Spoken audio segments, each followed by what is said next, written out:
By ಎಲೆಕ್ಷನ್ಗಳಿಗೆ ಸಂಬಂಧಪಟ್ಟಂತೆ JDS ಮತ್ತು BJP ಪ್ರಚಾರ ಕಾರ್ಯದ ಬಗ್ಗೆ ಬಿಜೆಪಿ ರಾಜ್ಯಾಧ್ಯಕ್ಷ ಬಿವೈ ವಿಜಯೇಂದ್ರ ಮಹತ್ವದ ಮಾಹಿತಿ ನೀಡಿದ್ದಾರೆ. ಇತ್ತೀಚೆಗೆ ನಾಮಪತ್ರ ಸಲ್ಲಿಕೆ ಸಂದರ್ಭದಲ್ಲಿ ಬಾಗಲಕೋಟೆ ಮತ್ತು ದಾವಣಗೆರೆಗಳಲ್ಲಿ ಜೆಡಿಎಸ್ ಮುಖಂಡರು ಭಾಗವಹಿಸಿದ್ರು.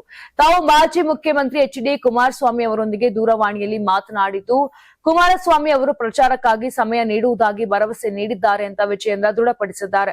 ಇದರಿಂದ ಬೈ ಎಲೆಕ್ಷನ್ಗಳಲ್ಲಿ ಮೈತ್ರಿ ಅಭ್ಯರ್ಥಿಗಳ ಗೆಲುವಿಗೆ ಜೆಡಿಎಸ್ ನಾಯಕರ ಬೆಂಬಲ ಮತ್ತು ಸಹಭಾಗಿತ್ವ ಖಚಿತವಾಗಿದೆ. ಈ ಬೆನ್ನಲ್ಲೇ ದಾವಣಗೆರೆ ಮತ್ತು ಬಾಗಲಕೋಟೆ ಉಪಚುನಾವಣೆಗಳಲ್ಲಿ ಬಿಜೆಪಿ ಅಭ್ಯರ್ಥಿಗಳ ಪರವಾಗಿ ಪ್ರಚಾರ ಮಾಡಲು ಜೆಡಿಎಸ್ ಕೂಡ ಅಧಿಕೃತವಾಗಿ ಘೋಷಣೆ ಮಾಡಿದೆ.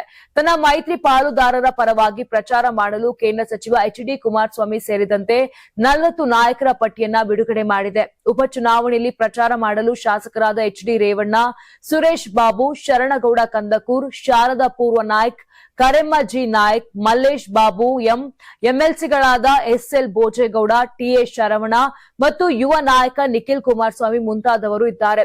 ಉಪಚುನಾವಣೆ ನಡೆಯಲಿರುವ ಬಾಗಲಕೋಟೆ ಮತ್ತು ದಾವಣಗೆರೆ ಎರಡೂ ಕ್ಷೇತ್ರಗಳಲ್ಲಿ ಜೆಡಿಎಸ್ಗೆ ಬಲವಾದ ರಾಜಕೀಯ ಅಸ್ತಿತ್ವವಿಲ್ಲದಿದ್ದರೂ ಬಿಜೆಪಿಯಿಂದ ಸ್ಪರ್ಧಿಸಿರುವ ಅಭ್ಯರ್ಥಿಗಳಿಗೆ ಸ್ವಲ್ಪ ಮಟ್ಟಿಗೆ ಮತ ತಂದುಕೊಡಬಹುದು.